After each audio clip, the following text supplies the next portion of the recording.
من يهده الله فلا مضل له ومن يضلله فلا هادي له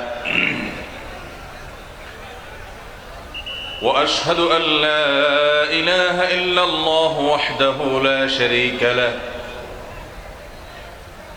وأشهد أن محمدًا عبده ورسوله أرسله بالحق بشيرًا ونذيرًا وداعيًا إلى الله بإذنه وسراجًا منيرًا أما بعد فقد قال الله تبارك وتعالى في كلامه المجيد وفرقانه الحميد أعوذ بالله من الشيطان الرجيم يا أيها الذين آمنوا ادخلوا في السلم كافة ولا تتبعوا خطوات الشيطان إنه لكم عدو مبين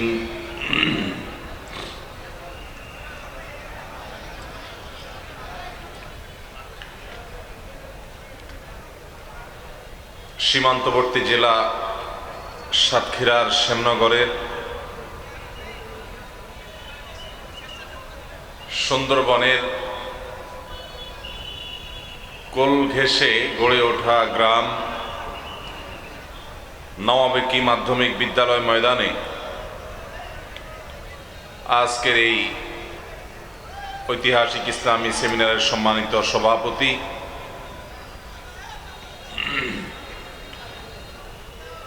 উপস্থিত অত্র এলাকার কৃতি সন্তান দেশের স্বনামধন্য আলেম দ্বীন চিন্তক এবং গবেষক উস্তাজ ডক্টর আব্দুস সালাম আজাদী হাফিজাহুল্লাহ ওয়া রাআহ, যার নির্দেশে, যার মায়া এবং মমতায় সেই সুদূর ঢাকা থেকে আপনাদের গ্রাম পর্যন্ত আসা। তিনি শারীরিকভাবে কিছুটা অসুস্থ।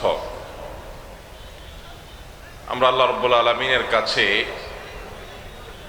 উস্তাজ ডক্টর আব্দুস সালাম আজাদী হাফিজাহুল্লাহর শেফায়ে কামেলা আজেলা এটার জন্য দোয়া নিবেদন করছি, কামনা করছি আল্লাহ রাব্বুল আলামিন তাকে পরিপূর্ণ শেফায়ে কামেলা আজেলা দান করুন।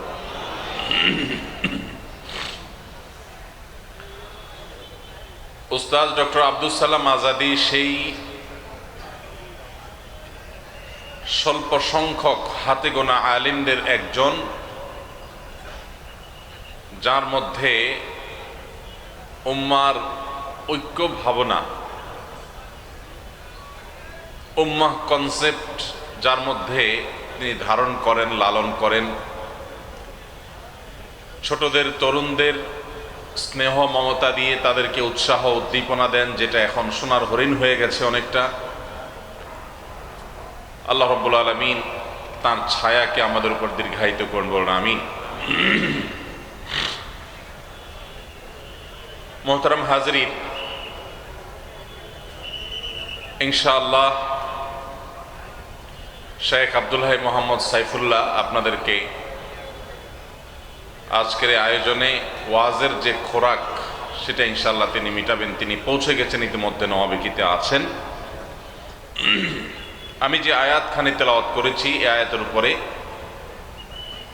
সংক্ষেপে কিছু কথা বলার পর আমার কাছে কিছু প্রশ্ন আছে, আপনাদের কিছু প্রশ্ন আছে, সেই প্রশ্নের উত্তর দিয়ে ইনশাআল্লাহ আমি শেষ করব। মোহতারাম হাজরিন,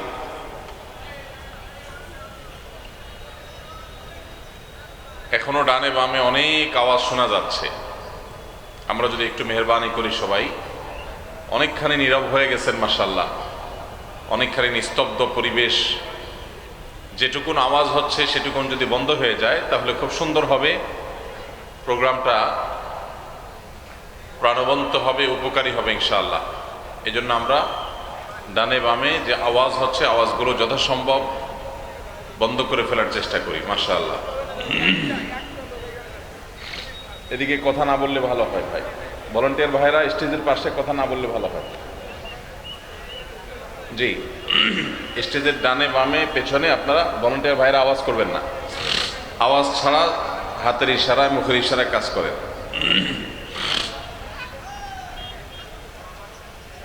রাস্তা থেকে বাঁশির অনেক বেশি আওয়াজ আসছে, এগুলো আমরা যথাসম্ভব কন্ট্রোল করি, যতটা অল্প আওয়াজে কাজ করা যায়। ভলান্টিয়ার ভাইরা মেহেরবানি করে সেদিকটা লক্ষ্য করেন। মোহতারাম হাজরিন, আল্লাহ রাব্বুল আলামিন আমাদেরকে যে দ্বীন দিয়েছেন ইসলাম, এই ইসলাম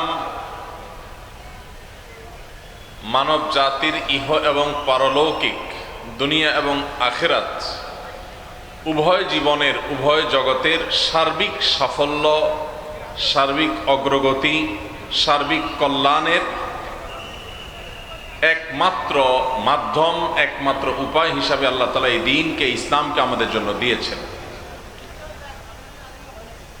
আমরা যারা নিজেদেরকে মুসলমান দাবি করি, মুসলমানের ঘরে জন্মগ্রহণ করেছি, মুসলমানের সন্তান হিসাবে যারা প্রাউড ফিল করি, তাদেরও অনেকেই আছেন যারা ইসলামের এই সর্বব্যাপী, ইসলামের এই সার্বিকতা, ইসলামের এই বিশালতা, সকল সেক্টরে, সকল জগতে ইসলামের যে বিচরণ রয়েছে, একজন মুসলিমকে ভালো মানুষ হতে, মানববাদী হতে, সমাজ সচেতন হতে, সামাজিক হতে, পরিবেশবাদী হতে, যত রকমের ভালো গুণ মানুষের মধ্যে হতে পারে, তার সবগুলো অর্জন করতে একজন মুসলমানকে শুধু মুসলমান হওয়াই যথেষ্ট। মুসলমান হয়ে তাকে তার জীবনের ভালো কোনো দিকের জন্য অন্য কারোর কোনো দরজায়, অন্য কারোর দুয়ারে তাকে কোনো প্রকার ধর্ণা দেওয়ার কোনো প্রয়োজন নাই। আমরা যারা বাংলাদেশে নিজেদেরকে মুসলমান হিসেবে আমরা দাবি করছি, আমরা বেশিরভাগ মানুষই ইসলামটাকে শুধুই ইবাদত সর্বস্ব দ্বীন হিসেবে আমরা মনে করি। ইসলাম কি শুধুমাত্র ইবাদত বন্দেগীর মধ্যেই সীমাবদ্ধ, নাকি ইবাদত বন্দেগীর বাইরেও আরো ইসলামের কাজ কাম আছে? আছে না নাই? প্রিয় ভাইরা আমার, আমরা সাধারণত একজন ধার্মিক মানুষ যখন বলি, তখন একজন নামাজি, একজন রোজাদার, একজন দাড়ি টুপি বিশিষ্ট মানুষের অবয়ব আমাদের স্মৃতিপটে ভেসে ওঠে। সন্দেহ নাই, এটা ধার্মিকতার অনেক বড় একটা দিক। কিন্তু ধার্মিকতা শুধুমাত্র এইসব ক্রিয়াকলাপের মধ্যে, এই সকল আমল এবং ইবাদতের মধ্যেই সীমাবদ্ধ নয়। আমরা যে দ্বীনের অনুসারী, এই দ্বীন হলো কমপ্লিট কোড অফ লাইফ, পরিপূর্ণ জীবন ব্যবস্থা। এখানে মানুষের ব্যক্তির আত্মিক উন্নয়নের কথা যেমন বলা আছে, এখানে ব্যক্তির চারিত্রিক উন্নতির কথা যেমন বলা আছে, ঠিক তেমনি ভাবে একটি সুন্দর পরিবার কিভাবে বেড়ে উঠবে, একটি সুন্দর সমাজ কিভাবে গঠিত হবে, একটি সুষম ইনসাফপূর্ণ রাষ্ট্র কিভাবে গঠিত হবে, একটি সুন্দর শান্তিময় পৃথিবী কিভাবে গড়ে উঠবে, তার পরিপূর্ণ রূপরেখা কোরআন এবং হাদিসে আছে না নাই? দুর্ভাগ্য আমাদের যে আমরা বেশিরভাগ মুসলমানরাই ইসলামটাকে শুধুমাত্র ইবাদতের মধ্যে সীমাবদ্ধ একটি জীবন বিধান, শরিয়ার বিধিবিধান সংশ্লিষ্ট বিষয় শুধুমাত্র মনে করে আমরা অনেকেই বসে আছি। আল্লাহ সুবহানাহু ওয়া তাআলা কোরআনে হাকিমে আমাদেরকে লক্ষ্য করে বলছেন, ইয়া আইয়ুহাল্লাযীনা আমানু, হে ওই সকল মানুষেরা, তোমরা যারা ঈমান আনয়ন করেছো, নিজেদেরকে মুমিন দাবি করো, উদখুলু ফিস-সিলমি কাফা, তোমরা ইসলামে প্রবেশ করো। কয় পাও প্রবেশ করতে বলা হয়েছে? এক কদম, দুই কদম? আল্লাহ বলেছেন উদখুলু ফিস সিলমি কাফা, পরিপূর্ণভাবে ইসলামে দাখিল হও, ইসলামে প্রবেশ হও পরিপূর্ণভাবে। এক পাও ইসলামে, এক পাও বাহিরে। নামাজটা আল্লাহর বিধান মতো, পরিবারে বাসা বাড়িতে গিয়ে নিজের খেয়াল খুশি মতো। নামাজটা আল্লাহর বিধান মতো, বাজারে দোকানদারি করার সময় নিজের লাভ এবং সুবিধা মতো। নামাজটা আল্লাহর বিধান মতো, আর আমার সমাজ ভাবনা, রাষ্ট্র ভাবনা, সেগুলো আমার নিজস্ব খেয়াল খুশি মতো, আমার নিজস্ব মতবাদ অনুযায়ী। এটা কি ইসলামে পরিপূর্ণ দাখিল হওয়া? আল্লাহ রাব্বুল আলামিন ইসলামের পূর্ণাঙ্গতা, ইসলামের বিশালতা, ইসলামের সর্বব্যাপিতা, ইসলামের এই যে বিশাল জগৎ, এই পরিপূর্ণ ইসলামের ধারণাকে আমাদের সবাইকে ধারণ করার তৌফিক দান করুন। প্রিয় ভাইরা আমার, আমরা যখন ইসলামের ব্যাপকতা নিয়ে কথা বলছি,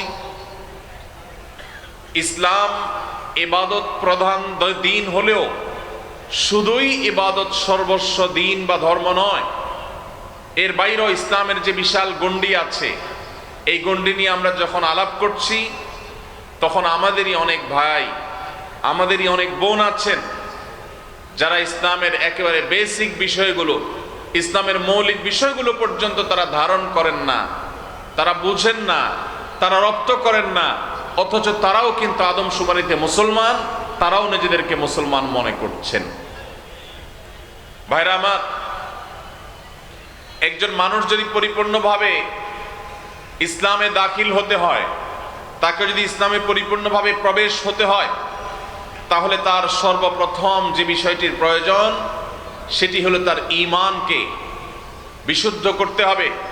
শিরক, কুফর থেকে তার ঈমানকে পবিত্র করতে হবে। যে ঈমানের সাথে শিরকের সংমিশ্রণ আছে, যে ঈমানের সাথে কুফরের, নেফাকের সংমিশ্রণ আছে, যে ঈমানের পাশাপাশি কারোর মধ্যে আল্লাহর কোনো আইন, আল্লাহর কোনো বিধান, আল্লাহর কোনো আদেশ, আল্লাহর কোনো নিষেধ নিয়ে ন্যূনতম কোনো সংশয়, সন্দেহ আছে, সেই ঈমান আল্লাহর খাতায়, আল্লাহর হিসেবে ঈমান নয়। ঈমান হলো সেটি যেখানে আল্লাহর পরিপূর্ণ দ্বীনকে অন্তঃকরণে পরিপূর্ণভাবে জায়গা দেওয়া হয়, মেনে নেওয়া হয়। আল্লাহ রাব্বুল আলামিন আমাদের সবাইকে সেরকম খাঁটি মুমিন হওয়ার তৌফিক দান করুন। প্রিয় ভাইরা আমার, আমাদের এই প্রিয় মাটি, মাতৃভূমিতে, আমাদের প্রিয় স্বদেশে বহু মুসলমান নামধারী পাবেন, যারা নিজেদেরকে মুসলমান দাবি করেন, অথচ ঈমান যেভাবে পরিপূর্ণভাবে আল্লাহর প্রতি আনার কথা, সেক্ষেত্রে তারা পরিপূর্ণ ঈমান আনেন নাই। হয়তো আল্লাহর প্রতি ঈমানও আনছেন, পাশাপাশি তারা তাদের সার্বিক উন্নতি, অগ্রগতি, বরকত, কল্যাণ, এসব কিছুর জন্য কোন মৃত জীবিত মানুষকে তারা সেগুলোর জন্য ক্ষমতাধর, সেগুলোর জন্য পাওয়ার হোল্ড করেন, এরকম মানুষ মনে করেন। তাদের কাছে ধর্ণা দেন, তাদের কাছে যান, তাদের কবরে গিয়ে সন্তান, ব্যবসা বাণিজ্য, উন্নতি, অগ্রগতি, আর্থিক সচ্ছলতা, রাজনৈতিক উন্নতি, এগুলো কামনা করেন। বিভিন্ন মাজারে গিয়ে বিভিন্ন মৃত ব্যক্তির কাছে অথবা জীবিত ব্যক্তির কাছে সে আধ্যাত্মিক ক্ষমতা আছে, এরকম বিশ্বাস করেন। এই মানুষেরা তারা ঈমান আনয়ন করছেন, নিজের অজান্তে ঈমানের পাশাপাশি তারা শিরকেও লিপ্ত। যদি আমরা ইসলামে পরিপূর্ণভাবে দাখিল হতে হয়, তাহলে সর্বপ্রথম আমাদের যে চ্যালেঞ্জ মোকাবিলা করতে হবে, তা হলো ঈমানকে পিওর করতে হবে, খাঁটি করতে হবে, সকল প্রকার শিরক থেকে, সকল প্রকার নিফাক থেকে, সকল প্রকার কুফরি থেকে, সকল প্রকার সন্দেহ, সংশয় থেকে আমাদের ঈমানকে যদি আমরা ঊর্ধ্বে তুলতে পারি, তাহলে আমাদের ঈমানদার হিসেবে, মুসলমান হিসাবে খাতার নামটা প্রথমে উঠবে। আল্লাহ রাব্বুল আলামিন শিরকের অন্ধকারাচ্ছন্ন কুসংস্কার থেকে আমাদের সবাইকে পরিচ্ছন্ন এবং পবিত্র থাকার তৌফিক নসিব করো।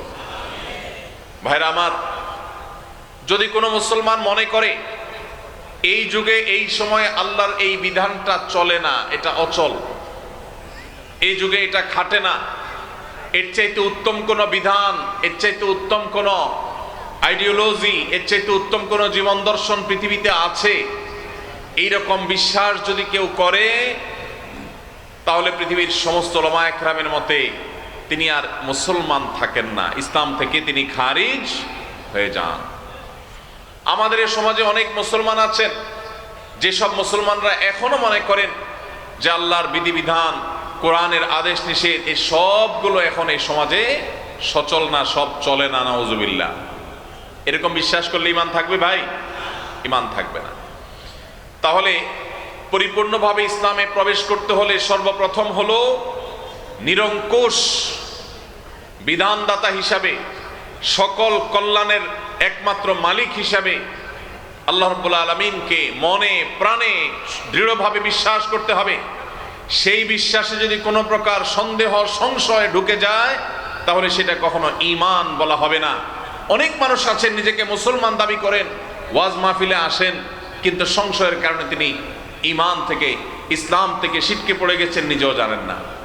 তাহলে ভাইরা আমার, আমাদের ঈমানকে শিরিক মিশ্রিত ঈমান করা যাবে না। ঈমানকে পিওর করতে হবে, খাঁটি করতে হবে, খালেস করতে হবে, আল্লাহর জন্য নিরঙ্কুশ করতে হবে। আমরা বিশ্বাস করি আমাদের আল্লাহ রাব্বুল আলামিনের যে গুণবাচক নাম আছে এই সব নামগুলো আল্লাহ রাব্বুল আলামিনের জন্যই একমাত্র খাস, তার জন্যই সীমাবদ্ধ। আল্লাহ ছাড়া এগুলো এইভাবে অন্য কারোর জন্য আর কখনো ফিট হতে পারে না। নাম্বার 2, শুধুমাত্র আমি আল্লাহর প্রতি বিশ্বাস রাখলাম, আস্থা রাখলাম আর পরিপূর্ণ ইসলামে প্রবেশ করলাম, তা কখনোই হবে না। ইসলামের যে পঞ্চস্তম্ভ আছে সেই 5টি স্তম্ভের প্রথমটি হলো শাহাদাতু আল্লাহ ইলাহা ইল্লাল্লাহ ওয়া আন্না মুহাম্মাদুর রাসূলুল্লাহ। আল্লাহ ছাড়া সত্যিকারের কোনো ইবাদতের উপযুক্ত কেউ নাই, আর মুহাম্মদ সাল্লাল্লাহু আলাইহি ওয়াসাল্লাম আল্লাহর রাসূল, এই কথার সাক্ষ্য দেওয়া, এটা ইসলামের একমাত্র খুঁটি না, এটা প্রধান খুঁটি, প্রথম খুঁটি। আরো 4টি খুঁটি কথা নবী সাল্লাল্লাহু আলাইহি ওয়াসাল্লাম বলেছেন হাদিসে জিবরিলে। এই সব খুঁটিগুলো যদি কেউ মনে প্রাণে ধারণ করেন তাহলে তিনি মুসলমান হওয়ার পথে আরো এক ধাপ এগিয়ে গেলেন। এজন্য আমাদের ঈমানের পাশাপাশি 5 ওয়াক্ত নামাজ আদায় করতে হবে। বহু মুসলমান আছেন যারা ওয়াজ মাহফিলে আসেন অথচ 5 ওয়াক্ত নামাজ পড়েন না, আছে না নাই? এই মাহফিলেও হয়তোবা এমন কোনো ভাই আছেন যে আজকে হয়তো কোনো নামাজ কাজা করেছেন। আমরা অনেকে জানি না, নামাজ ইচ্ছাকৃত যদি কেউ ত্যাগ করে, নামাজ যদি কেউ পরিহার করে, নামাজ যদি কেউ না পড়ে, তাহলে সে নিজেকে মুসলমান দাবি করবার নৈতিক কোনো অধিকার তার আর থাকে না। খলিফাতুল মুসলিমিন ওমর আল খাত্তাব রাদিয়াল্লাহু তাআলা আনহু বলেছেন, লা হাজ্জা ফিল ইসলামি লিমান তারাকাস সালাহ। যে ব্যক্তি নামাজ ত্যাগ করে, যে ব্যক্তি নামাজ পড়ে না, ইসলামে তার কোনো হিস্সা, কোনো অংশ, কোনো ভাগ তার থাকতে পারে না। এই জন্য ভাইরা, নামাজ না পড়ে নিজেকে মুসলমান দাবি করার মানুষ আমাদের দেশে বহু আছে। অনেকে মনে করেন নামাজ না পড়লে কি হয়েছে, আমার ঈমান আছে। এই কথা হলো অনেকটা মামুর ভাইয়ের আবদারের মতো। নামাজ না পড়লে আবার ঈমান কিভাবে থাকে? আল্লাহ রাব্বুল আলামিন আমাদের সবাইকে পরিপূর্ণভাবে ইসলামে দাখিল হওয়ার তৌফিক দান করুন। যে মুসলমান 5 ওয়াক্ত নামাজ পড়বে, ইসলামে দাখিল হওয়ার পথে অনেক দূর তিনি অগ্রসর হয়ে যাবেন। 5 ওয়াক্ত নামাজ পুরুষরা জামাতের সাথে, মা বোনরা বাসা বাড়িতে সময় হওয়ার পর সুন্দরভাবে ধীরস্থিরতার সাথে, খুশুর সাথে যদি আদায় করেন তাহলে তিনি খাঁটি মুসলমান। ওই যে আল্লাহ আহ্বান করেছেন, আল্লাহ আদেশ করেছেন, ইয়া আইয়ুহাল্লাযীনা আমানু দুখুলু ফিস সিলমি কাফা, পরিপূর্ণভাবে ইসলামে দাখিল হও। ইসলামে পরিপূর্ণ প্রবেশ হওয়া করার, ইসলামে পরিপূর্ণভাবে দাখিল হওয়ার ক্ষেত্রে তিনি অনেক বড় একটা ধাপ এগিয়ে গেলেন। ভাইরা আমার, যার নামাজ যত সুন্দর হবে আল্লাহর কাছে তিনি তত ভালো মুসলমান, আর যার নামাজে যত ভেজাল হবে আল্লাহর কাছে তিনি তত ত্রুটিপূর্ণ মুসলমান। নবী সাল্লাল্লাহু আলাইহি ওয়াসাল্লাম বলেছেন, আউয়ালু মা ইউহাসাবু বিহিল আবদু ইয়াউমাল কিয়ামাতি আস-সালাহ। কিয়ামতের দিন সর্বপ্রথম হিসাব নেওয়া হবে কিসের ভাই? নামাজের। ইবাদতের মধ্যে নামাজের হিসাব নেওয়া হবে সবকিছুর আগে, আর বান্দাদের পারস্পরিক হক এবং অধিকারের মধ্যে সবকিছুর আগে হিসাব নেওয়া হবে মানুষ হত্যা। আমাদের দেশে সামান্য একটু রাজনৈতিক স্বার্থের খাতিরে, সামান্য একটু ক্ষমতা থাকার প্রয়োজনে, একটু টাকা পয়সার লোভে, সামান্য একটু রেষারেষির কারণে মানুষ মানুষকে খুন করতে দ্বিধা করে না। আমরা দেখেছি নিজেদেরকে মুসলমান দাবি করে, তাহাজ্জুদ গুজার দাবি করেও অসংখ্য অগণিত মানুষকে অবলীলায় খুন করেছে। কিয়ামতের ময়দানে মানুষের অধিকারের মধ্যে অর্থকড়ির বিচার, লেনদেন সংক্রান্ত যে বিচার, অর্থ আত্মসাতের বিচার, এই সবগুলোর আগে আল্লাহ রাব্বুল আলামিন প্রথম বিচার করবেন হলো খুনের বিচার। দুনিয়াতে যে খুনের শিকার হবে তার পরিবার যদি দুনিয়াতে বিচার নাও পায়, খুনির ক্ষমতার কারণে যদি নিহত ব্যক্তির পরিবাররা অসহায় থাকে, কিয়ামতের ময়দানে এই খুনির বিচার আল্লাহ রাব্বুল আলামিন অবশ্যই করবেন। সেজন্য একজন ইমানদার, তার আসলে হারাবার কিছু নাই, ইমানদারের লস হওয়ার কিছু নেই।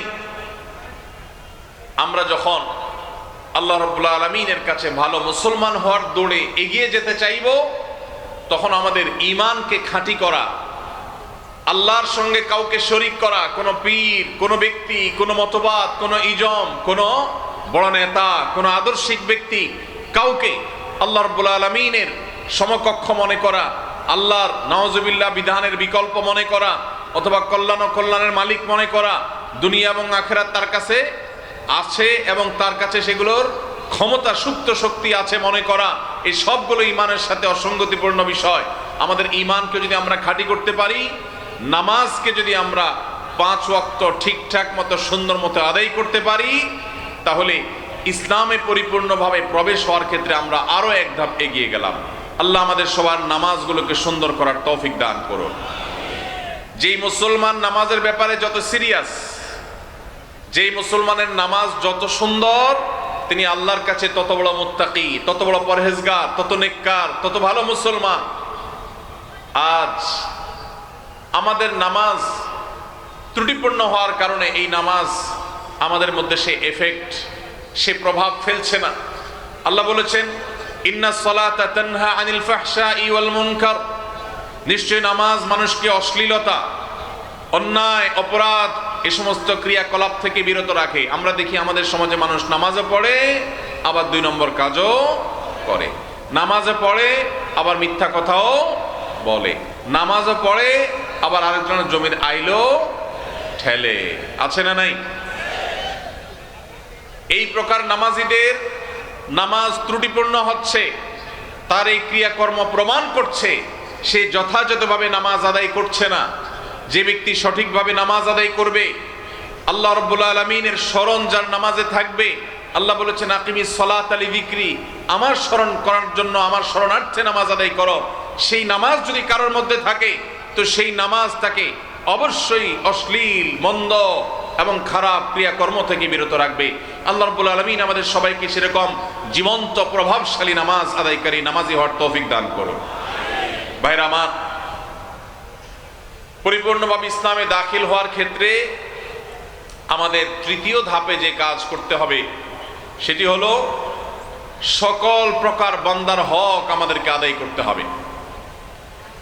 আল্লাহ রাব্বুল আলামিন আমাদেরকে তার যে আদেশ নিষেধগুলো আমাদেরকে মেনে চলতে বলেছেন, এর মধ্যে বেশ কিছু বিষয় আল্লাহ রেখেছেন যেগুলো মানবাধিকার সংশ্লিষ্ট, মানুষের অধিকার সংশ্লিষ্ট। শুধু মানুষ নয়, অন্যান্য প্রাণীকুল, অন্যান্য সৃষ্টি, এমনকি পোকামাকড়, এমনকি বৃক্ষ, তরুলতা, এই সবগুলোর অধিকার আল্লাহ তাআলা আমাদের উপর রেখেছেন। আমাদের কর্তব্য আছে নিজের প্রতি, নিজের পরিবারের সদস্যদের প্রতি, মুসলমানদের প্রতি, প্রতিবেশীদের প্রতি, এমনকি অমুসলমানদের প্রতি, মানুষ তো বটে, এমনকি পশু পাখির প্রতি, কীট পতঙ্গের প্রতি, এমনকি নিষ্প্রাণ আল্লাহর যেসব সৃষ্টি আছে সেগুলোর প্রতি, সব কিছুর প্রতি আমাদের দায়বদ্ধতা আছে, আমাদের জবাবদিহিতা আছে।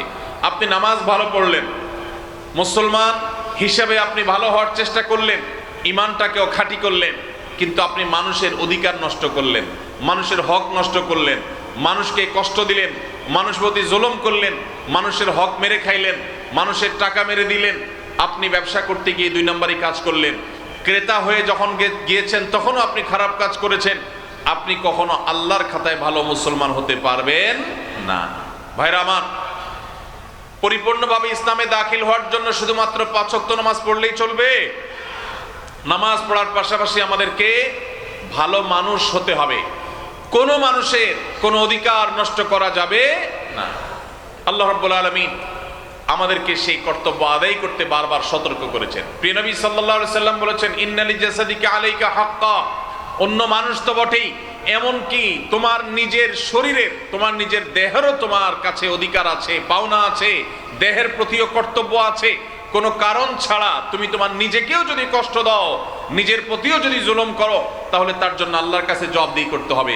কেন ইসলাম আত্মহত্যাকে হারাম করেছে? এর একটি কারণ এই, আল্লাহ তাআলা আপনাকে যে জীবন দিয়েছেন, এই জীবনকে রক্ষা করা আপনার জন্য ফরজ। এই জীবনকে নষ্ট করার অধিকার আল্লাহ আপনাকে দেন নাই।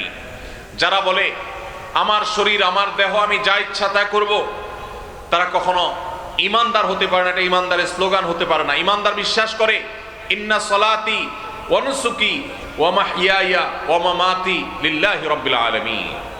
নিশ্চয় আমার সালাত, আমার কুরবানি, আমার জীবন, আমার মরণ সব কিছু আমি নিবেদন করব কার উদ্দেশ্যে? একমাত্র আল্লাহ রাব্বুল আলামিনের উদ্দেশ্যে। আমার এই জীবন আল্লাহর দেওয়া, আল্লাহর নির্দেশে এটা পরিচালিত হবে। অতএব আল্লাহ নিষেধ করেছেন, ওয়ালা তুলকু বিআইদিকুম ইলা তাহলুকা, তোমরা নিজেদেরকে ধ্বংসের দিকে ঠেলে দিও না। আমাদের অনেক যুবক ভাইরা আছেন, তারা কোনো পেরেশানিতে পড়লে, কখনো ডিপ্রেশন দেখা দিলে, দুশ্চিন্তা হলে, পরীক্ষাটা খারাপ হলে, অনেক ভাইরা আছেন ব্যবসায় কোনো রকম দুঃসংবাদ আসলে, কোনো রকম লস দেখা দিলে, ধার দেনা হয়ে গেলে মনে হয় যে দেয়ালে পিঠ ঠেকে গেছে, মানুষের সামনে কিভাবে মুখ দেখাবো, কিভাবে আমি ঘুরে দাঁড়াবো, তখন তারা অনেক সময় আত্মহত্যার পথে পা বাড়ায়। নবী করিম সাল্লাল্লাহু আলাইহি সাল্লাম পরিষ্কারভাবে জানিয়েছেন, যেই ব্যক্তি নিজেকে আত্মহত্যা করবে কোনো উপায়ে, কিয়ামতের দিন আল্লাহ রাব্বুল আলামিন তাকে সেই উপায়ে শাস্তি দিতে থাকবেন। এবং এই আত্মহত্যা করাকে ইসলাম হারাম করেছে। কারণ অন্য মানুষ তো বটেই, আপনি নিজের অধিকার নিজে নষ্ট করবেন, নিজের শরীরকে কষ্ট দিবেন, নিজের জীবনকে আপনি ধ্বংস করবেন, আত্মহত্যার পথে পা বাড়াবেন। আত্মহত্যা করে দুনিয়ার কষ্ট এবং গ্লানি থেকে আপনি বাঁচতে চাইছেন, অথচ আত্মহত্যা করে কিয়ামতের ময়দানে আরো বেশি গ্লানি, আরো বড় আযাব আপনার জন্য অপেক্ষা করছে। আল্লাহ তাআলা আমাদের সবাইকে আল্লাহর সমস্ত আদেশ নিষেধগুলোকে মেনে চলার তৌফিক দান করুন। ভাইরা আমার, আমাদের এই সমাজে নিজেকে মুসলমান দাবি করেন, ইমানদার দাবি করেন, ইমানের বেসিক বিষয়গুলোকে বিশ্বাস করেন, এরকম মানুষ আপনি কম বেশি পাবেন। এমনকি 5 ওয়াক্ত নামাজ পড়ার ব্যাপারে সচেষ্ট থাকেন, এরকম মুসলমানও আপনি পাবেন। কিন্তু সেই মুসলমান আমাদের সমাজে সোনার হরিণ, যেই মুসলমান বুকে হাত দিয়ে বলতে পারবে, আমি পারতপক্ষে কোনো মুসলমানের হক, কারো অধিকার, কারো পাওনা আমি নষ্ট করি না, আমি কাউকে কষ্ট দেই না, অন্যায় আচরণ করি না, কারোর হক মেরে খাই না, কারোর কষ্টের কারণ হই না, আল্লাহর কাছে জবাবদিহি করতে হবে, সেই বোধ থেকে, সেই ভয় থেকে, সেই চেতনা থেকে, সেই তাকওয়ার সুপ্ত শক্তি থেকে আমি সব মানুষের অধিকার আদায় করি, এরকম মুসলমান সমাজে বেশি না কম? অনেক কম। ভাইরা আমার, আজকের এই সেমিনার থেকে, আজকের এই মাহফিল থেকে আমরা যদি এই একটি বার্তা নিয়ে যাই যে আমরা ফুলের মতো সৌরভ ছড়াবো, কারোর উপকার করতে পারি আর না পারি, আমার দ্বারা কারোর কোনো ক্ষতি হবে না, আমি কারোর কষ্টের কারণ হব না, আমি কারোর দুঃখের কারণ হব না, আমি কোনো অধিকার নষ্ট করব না কারোর। এমনকি নবী করিম সাল্লাল্লাহু আলাইহি সাল্লাম রাস্তার অধিকারের কথা বলেছেন। তিনি বলেছেন, ইয়াকুম ওয়াল জুলুস আলা তারিক, তোমরা কেউ পথ দখল করবে না, রাস্তা দখল করবে না, রাস্তায় বসে পড়বে না। কেন? কারণ তুমি যদি রাস্তা দখল করে ফেলো, ফুটপাতে দোকান দিয়ে বসো, বাইক নিয়ে তুমি মানুষ চলাচলের পথে উঠে যাও, রাস্তা যেখানে সেখানে বাইক পার্কিং করে রাখো, রিক্সা পার্কিং করে রাখো, তুমি দখল করে রাখো, দোকানদার ভাই যদি ওই জায়গাটাতে মাল রেখে দখল করে রাখেন, তাহলে মানুষের অধিকার নষ্ট হবে কি হবে না? রাস্তাটা কি কারোর একক না সবার? তাহলে আমি যদি আমার দোকানের সামনে মালটাল দিয়ে রাস্তার জায়গাটা দখল করে রাখি, এই কাজটা কি হালাল হবে না হারাম হবে? অনেক মুসলমান ভাইরা আছেন, এই চিন্তাও মাথায় আসে না, 10 বছর 20 বছর 30 বছর দোকানদারি করছেন, তার দোকানের সামনে 2 ফিট 4 ফিট 5 ফিট জায়গা তিনি দখল করে রেখেছেন। কিছে তিনি হয়তো মাল সামানা রেখেছেন, তিনি হয়তো আলাদা সেখানে শামিয়ানা টাঙিয়ে অথবা প্লাস্টিক টাঙিয়ে সেখানে তিনি জিনিসপত্র রেখে কেনাবেচা করছেন। অনেক দোকান, অনেক গাড়িওয়ালা ভাইরা আছেন, বাইকওয়ালা ভাইরা আছেন, যেখানে পার্কিং করা যায় সেটা তো বটেই, এমনকি যেখানে পার্কিং করলে রাস্তার উপরে পার্কিং করা হবে, মানুষের চলাচলে ব্যাঘাত হবে, রাস্তায় গাড়ির জ্যাম হয়ে যাবে, সেই জায়গা পর্যন্ত তারা পার্কিং করে রাখেন। এই সেন্সই আমাদের মধ্যে নাই যে আমরা গুনাহ করছি, আমরা নাজায়েজ কাজ করছি, আমরা যারা পথে চলাচল করবে তাদের অধিকার নষ্ট করছি, এই সেন্স পর্যন্ত নাই। এমনকি আমাদের দেশে অনেক মসজিদ আছে যেই মসজিদের সিঁড়ি মসজিদের সীমানা পার হয়ে রাস্তা পর্যন্ত চলে গেছে, আছে না নাই? অনেক মসজিদ আছে, বিশেষ করে শহরে দেখা যায়, ঢাকা শহরে, যে মসজিদের সীমানা এটা পার হয়ে রাস্তায় 2 ধাপ 3 ধাপ সিঁড়ি চলে গেছে। অনেক বাড়িওয়ালা আছে ঢাকা শহরে, এমনকি গ্রামেও, যারা নিজেদের বাড়িতে উঠার জন্য স্লোপ করে দিয়েছেন গাড়ি বাইক তোলার জন্য, রাস্তার 1 বিঘত 2 বিঘত 1 ফিট 2 ফিট জায়গা দখল করে ফেলেছেন। এটা কি হালাল না হারাম? হারাম। বাইরামান, আমরা যদি শুধুমাত্র মানুষের অধিকার সম্পর্কে সচেতন হই, আমাদের সমাজটা জান্নাত হয়ে যাবে ইনশাআল্লাহ। আমাদের সমাজে আজ নামাজি মুসলমান পাওয়া যায়, কিন্তু আমরা যেভাবে পারি অন্যের হক নষ্ট করি। আমরা অনেকে মনে করি হক নষ্ট করা মানে শুধুমাত্র টাকা মেরে খাওয়া। আমরা অনেকে মনে করি হক নষ্ট করা মানে কারোর জমি মেরে খাওয়া। ভাইরা আমার, হক মারার যে কত সহস্র পথ আছে আমরা সেটা অনেকেই জানি না। এই যে আমি রাস্তা দখলের কথা বললাম, আমরা অনেকেই আছি যে আমাদের নিজের অজান্তে বহু মানুষের হক আমরা নষ্ট করছি। প্রতিবেশীকে কোনো প্রকার কষ্ট না দেওয়া এটা আমাদের উপরে কর্তব্য। নবী সাল্লাল্লাহু আলাইহি সাল্লাম বলেছেন, লা ইউমিনু মান লা ইয়ামানু জারুহু বাওয়াইকাহ, যে ব্যক্তির ক্ষয়ক্ষতি থেকে তার প্রতিবেশী নিরাপদে থাকে না, সে মুমিন হতে পারে না। এখন আপনি আপনার বাসায় ওয়াজ শুনতেছেন হাই ভলিউমে, আপনি সাউন্ড বক্স ফুল দিয়া অথবা মোবাইলে একেবারে ফুল ভলিউম দিয়ে ওয়াজ শুনতেছেন। এত জোরে ওয়াজ শুনতেছেন যে আপনার পাশের বাসার যিনি আছেন, পাশের বাড়িতে যিনি আছেন, আপনার পাশের ঘরে যিনি আছেন, এই আওয়াজে তার ডিস্টার্ব হচ্ছে। তাহলে আপনার এই ওয়াজ শোনার কারণে সওয়াব হবে নাকি গুনাহ হবে? এমনকি এই যে ওয়াজ মাহফিলের মাইক, এই মাইক অনেক দূর দূরান্ত পর্যন্ত নাই। আজকের এই মাহফিল, আজকের এই সেমিনার একটা আদর্শ প্রোগ্রাম, দিনী প্রোগ্রাম, কিন্তু অনেক মাহফিলে দেশে হয় মাইলকে মাইল পর্যন্ত মাইক লাগিয়ে গভীর রাত পর্যন্ত মানুষকে অতিষ্ঠ করা হয়, কষ্ট দেওয়া হয়। এর মাধ্যমে সওয়াব হয় না গুনাহ হয়, আমরা অনেকে জানি না। ভাইরা আমার, এইভাবে আমরা অনেকে নিজেদের অজান্তে অনেক মানুষ অধিকার নষ্ট করছে। একজন ইমানদার তার প্রতিটি নড়াচড়ায়, তার প্রতিটি উঠা বসায়, তার প্রতিটি কথাবার্তায় তিনি দায়িত্বশীল আচরণ করবেন। আমাদের প্রিয় নবী সাল্লাল্লাহু আলাইহি সাল্লামের মসজিদে নববীতে একবার একজন ব্যক্তি, এক সাহাবী, তিনি কোরআনের তেলাওয়াত করছিলেন একটু উচ্চ স্বরে। নবীজি সাল্লাল্লাহু আলাইহি সাল্লাম তখন তাকে বললেন, তুমি কোরআন তেলাওয়াত করে যে আল্লাহকে শোনাতে চাচ্ছ, সেই আল্লাহ তাআলা বধির না, তিনি আস্তে পড়লেও শুনেন, তুমি কেন জোরে পড়ছো? আরেকজনের ডিস্টার্ব হচ্ছে। আমরা অনেকে চিৎকার চেঁচামেচি করি, জোরে জোরে কথা বলি, প্রয়োজন ছাড়া আমাদের আশপাশে মানুষকে অতিষ্ঠ করি। এই কাজগুলোর মাধ্যমে আমরা মানুষের অধিকার নষ্ট করি। ভাইরা আমার, এইখানেও আমি জানি অনেক মানুষ আছেন যারা তার বাবা মারা গেছেন, মা মারা গেছেন, বাবা মায়ের সম্পদে ভাই বোনদের সবার যতটুকু অধিকার আছে পাই পাই করে হিসেব করে দেন নাই। এরকম অনেক লোক এখানে আছেন না নাই? ভাইরা আমার, আপনি নামাজ পড়তে পড়তে কপালে দাগ ফেলে দিয়েছেন, আপনার দাড়িটা লম্বা হইতে হইতে সাদা হয়ে গেছে, কিন্তু আপনার বাবার সম্পদে আপনার বোনের যে হক আছে সেটা আপনি দেন নাই। আপনি কি ভালো মুসলমান হইতে পারবেন? দুনিয়াতে হয়তো আপনার বোন কিচ্ছু বলবে না, চক্ষু লজ্জার খাতিরে, সামাজিকতার ভয়ে। মনে রাখবেন, কিয়ামতের ময়দানে আপনার ঈমান আমল নিয়ে, আপনার ওয়াজ মাহফিল শোনা নিয়ে, আপনার তাসবিহ তেলাওয়াত নিয়ে যখন জান্নাতে যাওয়ার জন্য প্রস্তুতি নেবেন, তখন আপনার ওই বোন হাজির হয়ে আল্লাহকে বলবে, আল্লাহ, জীবনে আমার বাবার সম্পদে আমার প্রাপ্য অধিকার আমার এই ভাই বুঝায় দেয় নাই, গড়িমসি করেছে, ছল ছাতুরি করেছে, বলতে পারি নাই, আজ আমি তার বিচার চাই। এই বিচারের দিনে যদি মুক্তি পাইতে চান, তাহলে সবাই সবার বোনের অধিকার, ভাইয়ের অধিকার, প্রতিবেশীর অধিকার সব পাই পাই করে বুঝে দিতে হবে। আল্লাহ আমাদের সবাইকে তৌফিক দান করুন।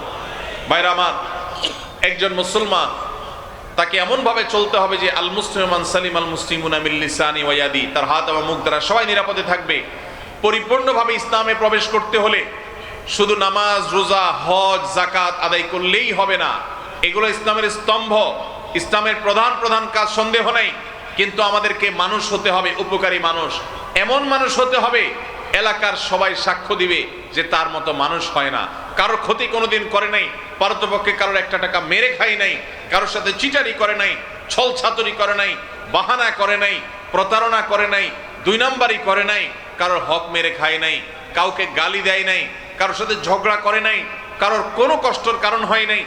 এই রকম সার্টিফিকেট আপনার সমাজ থেকে যদি আপনি আদায় করতে পারেন, মানুষ যদি আপনাকে সেটা বলার মতো জীবন গঠন করতে পারেন, তাহলে আপনি হলেন সেই মুসলমান যেই মুসলমানের জন্য আল্লাহ জান্নাতুল ফিরদাউসকে তৈরি করেছেন, যেই মুসলমানের জন্য সব সুসংবাদ কোরআনে রয়েছে। সেই মুসলমান হতে হলে আমাদেরকে অধিকার সচেতন হতে হবে। আল্লাহ আমাদের সবাইকে মানুষের অধিকার সম্পর্কে সচেতন হওয়ার তৌফিক দান করুন। ভাইরা আমার, আমি আবারও বলি, আমাদের এই সমাজে মানুষের অধিকার সম্পর্কে সচেতন মানুষ আপনি খুব বেশি দেখতে পাবেন না। আমাদের জন্য আজকে এটা লজ্জার কারণ যা আজ আমাদেরকে মানবাধিকার শিখতে হয় অমুসলিমদের কাছ থেকে। আমরা মুসলমান, মুহাম্মদ সাল্লাল্লাহু আলাইহি সাল্লামের সন্তান। মুহাম্মদ সাল্লাল্লাহু আলাইহি সাল্লাম পৃথিবীকে যখন মানবাধিকার শিখিয়েছেন, আজকের মানবাধিকারের ধ্বজাধারীরা, আজকের মানবাধিকারের স্লোগানধারীদের জন্ম তখন হয় নাই। 1450 বছর আগে নবী করিম সাল্লাল্লাহু আলাইহি সাল্লাম আমাদেরকে এমন জীবন গঠন করতে শিখিয়েছেন যে এক ব্যক্তিকে তিনি দেখেছেন পিপিলিকা, পিঁপড়াকে আগুনে পুড়িয়ে হত্যা করছেন। নবীজি বলেছেন, এই পিপিলিকা যদি তোমার কষ্টের কারণ হয়, সে যদি তোমাকে উপদ্রব করে, তাকে যদি নিধন করতেই হয়, তাহলে তুমি তাকে পিষে মেরে ফেলো। তুমি আগুন জ্বালিয়ে ছটপট করে তাকে মারবা, তাকে নির্মমভাবে হত্যা করবা। পৈশাচিক আনন্দ কোনো প্রাণীকে হত্যা করতে গিয়ে তুমি করতে পারো না। তোমাকে কোনো প্রাণী কষ্ট দেয়, তুমি তাকে মেরে ফেলতে পারো, সে অধিকার আল্লাহ তোমাকে দিয়েছেন। কিন্তু হত্যা করতে গিয়ে অতিরিক্ত কষ্ট দেওয়ার সুযোগ বা অধিকার তোমাকে দেওয়া হয় নাই। প্রিয় ভাইরা আমার, কত নিজের অজান্তে মানুষ তো মানুষ, কত প্রাণী আমাদের বিরুদ্ধে বাদী হয়ে আছে কিয়ামতের ময়দানে। যারা দাঁড়াবে তাদের অধিকার আমরা নষ্ট করেছি। আপনারা প্রসিদ্ধ হাদিস শুনেছেন নবী সাল্লাল্লাহু আলাইহি সাল্লামের, যে একজন নারী সারা জীবন ইবাদত বন্দেগী করেছেন, শুধুমাত্র একটি বিড়ালকে বেঁধে রেখেছেন, খাবার দেন নাই সময় মতো, মারা গেছে। সেই নারী সারা জীবনের ইবাদত বন্দেগী করা সত্ত্বেও ওই একটি বিড়ালকে কষ্ট দেওয়ার কারণে তার ঠিকানা জান্নাতে হয়েছে না জাহান্নামে? জাহান্নামে।